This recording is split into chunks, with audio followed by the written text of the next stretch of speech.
गांव में हरीश नाम का एक गरीब किसान रहता था, जो सब्जियां बेचने रोज गांव से शहर जाया करता था।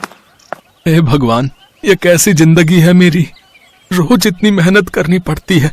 अगर मैं रोज इतनी मेहनत ना करूं तो फिर तो मेरे बच्चे भूखे ही मर जाएंगे। हरीश के परिवार में उसकी पत्नी रजनी और एक बेटी नेहा और बेटा अनूप था। हरीश जो कमाता था उसमें उसका परिवार खुश रहता था, लेकिन एक हरीश ही था जो कभी संतुष्ट नहीं रहता था।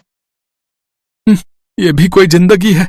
सारा दिन मेहनत और मजदूरी करते रहो बस। भगवान ने हमें कुछ भी नहीं दिया है। ऐसा क्यों कहते हो जी? भगवान ने हमें इतना भरा पूरा परिवार दिया है, इसके अलावा हमें और क्या चाहिए? लेकिन अच्छी जिंदगी जीने के लिए परिवार के साथ धन दौलत होना भी जरूरी है रजनी। ऊपर वाले ने चाहा तो वो भी होगा हमारे पास एक दिन।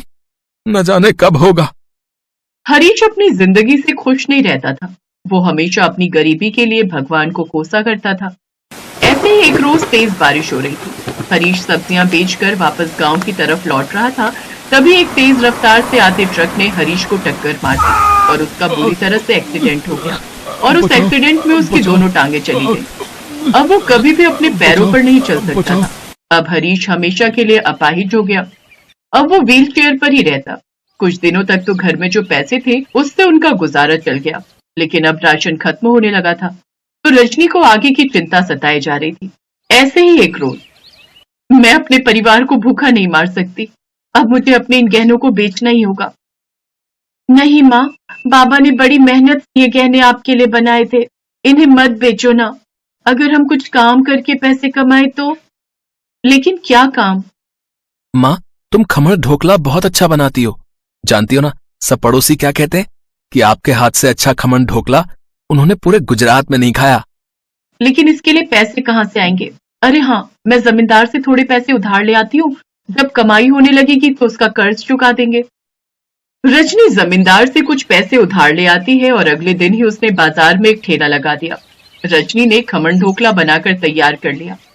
कुछ ही देर में खमण ढोकले की खुशबू पूरे बाजार में फैलने लगी। अरे वाह बेटा, तुम्हारे ठेले से तो ढोकले की बड़ी ही अच्छी खुशबू आ रही है। क्या ढोकला तैयार है? हाँ काका। ठीक है, तो मुझे एक प्लेट दे दो। रजनी प्लेट में खमण ढोकला डालकर काका को देती है।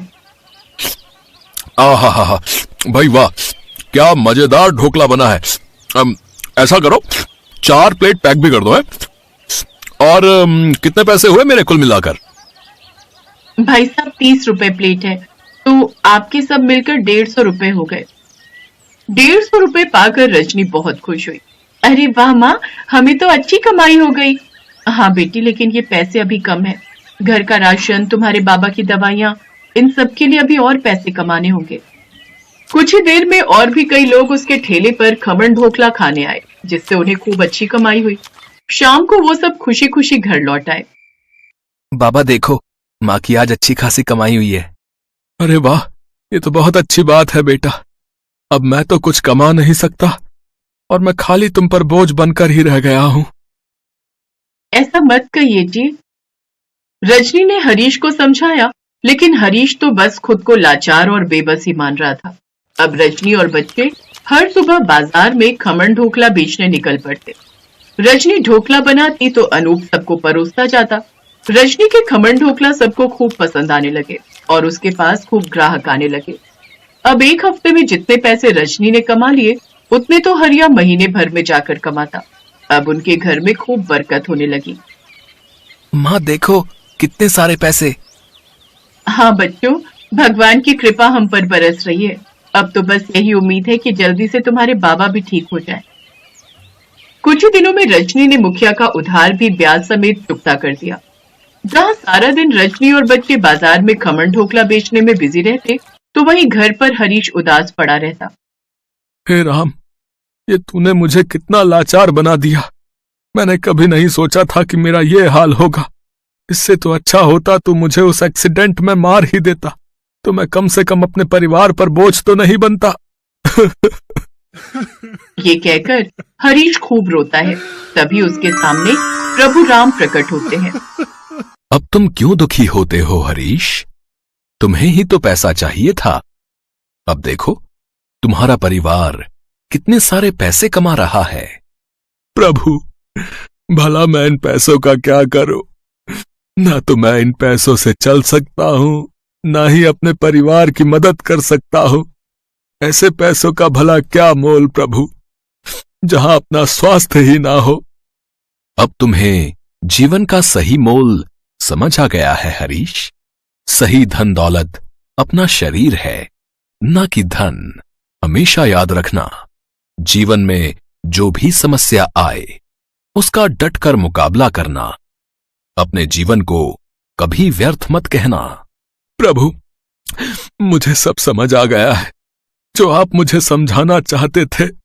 वत्स, मैं तुम्हें तुम्हारा पुराना जीवन लौटा रहा हूं। इसे हंसी खुशी व्यतीत करना, ना कि असंतुष्ट रहकर। तथास्तु। इतना कहकर राम अंतर्ध्यान हो गए और प्रभु राम के चमत्कार से समय उल्टी दिशा में घूम गया। हरीश पूरी तरह से ठीक हो गया। प्रभु के चमत्कार से उसके पैर लौट आए और वो अपने पैरों पर खड़ा हो गया। उसका परिवार जब घर लौटा तो वो सब हरीश को ऐसे देखकर बहुत खुश थे। ये चमत्कार कैसे हुआ जी? हरीश ने उन्हें सारी बात बताई। अब हरीश पहले की तरह खेतीबाड़ी कर सब्जियां उगाकर बाजार में बेचने लगा, तो वहीं रजनी अपना खमन ढोकले का ठेला बाजार में लगाकर खूब आमदनी करने लगी। अब दोनों पति पत्नी की कमाई काफी अच्छी हो गई। उन्होंने अपने बच्चों को अच्छे स्कूल में पढ़ने के लिए डाल दिया। लेकिन अब कैसे भी हालात आए, हरीश अपनी जिंदगी से कभी निराश नहीं रहता, बल्कि हमेशा खुशी खुशी अपने परिवार के साथ जिंदगी बिताता।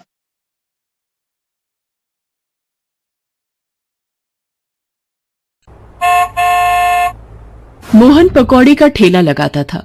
उसके पास ग्राहकों की भीड़ लगी रहती थी, पर फिर भी उसके मन में लालच खत्म नहीं होता था। वो दूसरों की कमाई होती देख हमेशा जलता था और इसी फिराक में रहता था कि कोई भी बाजार में उसकी जगह ना ले। भैया जरा आलू प्याज के पकौड़े देना। मुझे मिक्स पकौड़े 2 प्लेट बना देना। भैया, तुम तो पकौड़े ऐसे तोल रहे हो जैसे सोना बेच रहे हो। एक पकौड़ा भी तुमने फालतू नहीं डाला। अरे जितना वजन आएगा उतना ही तो तोलूंगा। मैं अपने घर वालों को भी मुफ्त में ना खिलाऊं तो आप तो ग्राहक हो। ये लो आपके पकौड़े, 50 रुपए हो गए। मोहन के कंजूस स्वभाव से ग्राहक ही नहीं बल्कि मोहन की पत्नी भी बहुत परेशान थी। मोहन इतना कमाने के बावजूद भी अपनी पत्नी के लिए कभी कुछ नहीं खरीदता था। इसी बात को लेकर वो झगड़ा करती थी। तुम्हें पता है मेरी सारी सहेलियों के पास इतने सुंदर जेवर हैं, पर तुमने आज तक मुझे सोने का एक हार नहीं खरीद कर दिया। तुम अपने लिए इतना कुछ खरीद लेते हो। तुम्हारा दिमाग खराब है। सोने का हार लेने जाऊंगा तो पूरी दुकान बेचनी पड़ेगी। इतना महंगा है सोना। अभी आर्टिफिशियल पहन कर गुजारा कर लो, फिर जब कमाई होगी तो खरीद लेना। बस हो गई ना तुम्हारी कंजूसी शुरू। मुझे पता था तुम मुझे एक फूटी कौड़ी नहीं दोगे। मोहन की पत्नी मुंह बनाकर वहां से चली जाती है। मोहन ऐसे ही स्वभाव का था जिसे वो बदल नहीं सकता था। ना ही किसी के काम आना, ना ही किसी की मदद करना, हमेशा अपना फायदा देखना, ये सब मोहन के स्वभाव में शामिल थे। एक दिन मोहन के ठेले के सामने एक आलू पेटीज वाले ने ठेला लगा लिया। वो उस ठेले पर गरम गरम पेटीज बनाकर बेचता था। इस कारण अब मोहन के ग्राहक बंट गए थे और मोहन को ये सब बर्दाश्त नहीं हुआ। मोहन को पता चला उस पेटीज वाले का नाम सुरेश है और वो कुछ दिन पहले ही गांव से आया है। मोहन सुरेश के पास जाता है और बहाने से उससे बात करता है। मेरा नाम मोहन है, मैं तुम्हारे सामने वाले ठेले पर पकौड़ा बेचता हूँ। मैंने सुना तुम गांव से आए हो, तुम्हें ये पेटीज बनाना किसने सिखाया? आज से 2 साल पहले मैं दिल्ली में एक बेकरी में नौकरी करता था। वहीं मैंने ये आलू पेटीज बनाना सीखा था। फिर बीच में 2 साल सबके काम बंद हो गए, इसलिए हम लोग भी गांव में ही थे। वापस आकर देखा तो वो बेकरी हमेशा के लिए बंद हो गई थी। मुझे पेटीज बनाना आता था, इसलिए थोड़े बहुत पैसे लगाकर मैंने भी ठेला लगा लिया। अब परिवार भी मेरे साथ यहीं रहता है। मेरी पत्नी थोड़े बहुत घरों में झाड़ू पोछे का काम करती है। दोनों मिल बांट कर खर्चा निकाल ही लेते हैं। अच्छा, तो तुम एक काम क्यों नहीं करते? तुम अगर चाहो तो हम बहुत बढ़िया कर सकते हैं। मैं कब से एक दुकान खोलने की सोच रहा था, पर अकेले इतनी महंगी दुकान खोलना और उसे चलाना बड़ा ही मुश्किल काम है। मैं किसी पार्टनर की तलाश में था। क्या तुम मेरे साथ पार्टनरशिप में दुकान खोलना चाहोगे? हम 2 काउंटर बना लेंगे, एक काउंटर पर पकौड़े और एक पर आलू पेटीज। बहुत बढ़िया कमाई होगी और मिल बांट कर काम करेंगे तो दोनों खूब अच्छा कर जाएंगे। मेरे पास 1.5 लाख रुपए जुड़े हुए हैं, 1.5 लाख रुपए का इंतजाम तुम कर लो। तुम्हारा विचार तो बहुत बढ़िया है, पर मैं एक बार सोच लूं। मैं तुम्हें कल तक इस बारे में बताता हूँ। मोहन की बातों को सुनकर सुरेश के मन में दुकान खोलने की इच्छा जाग जाती है।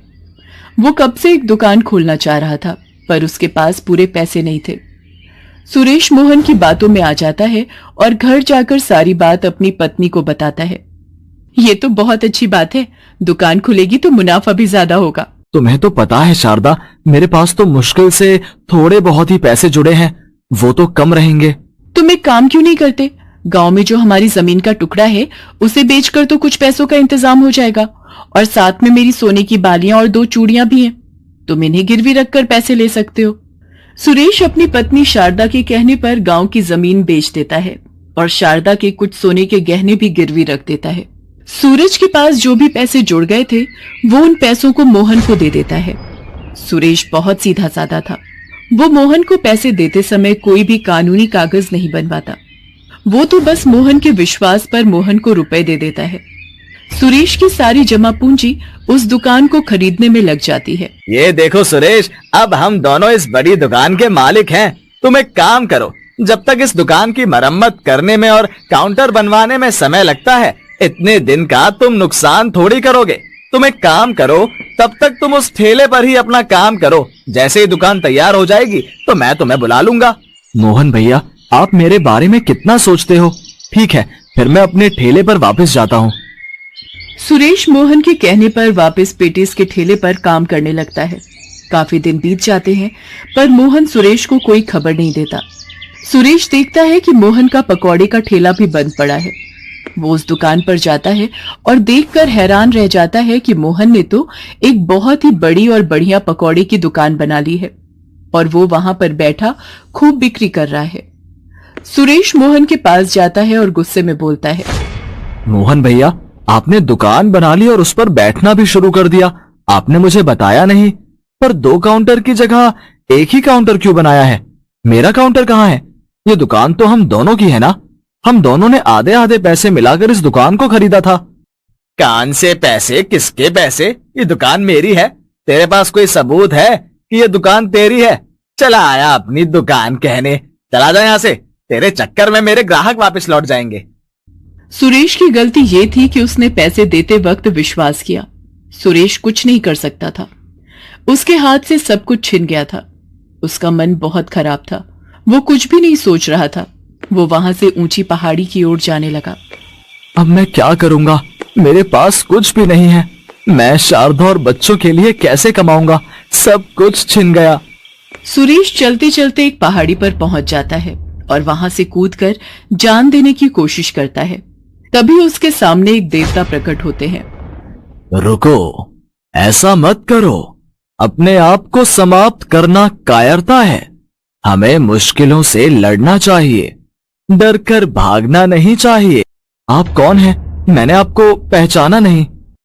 मैं पर्वतराज हूं। मुझे पता है तुम किस तकलीफ से गुजर रहे हो। तुम्हारे साथ बहुत गलत हुआ है, पर मैं ये भी जानता हूं कि तुम बहुत दयालु हो।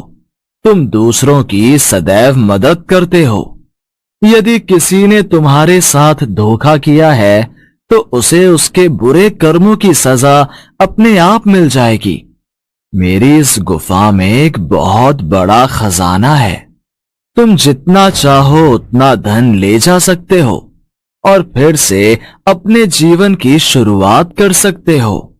ये खजाना हर किसी के लिए नहीं है।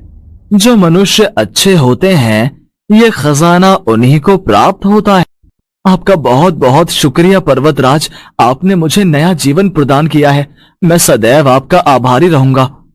सुरेश उस पर्वत की गुफा में से अपनी जरूरत के अनुसार खजाना उठा लेता है।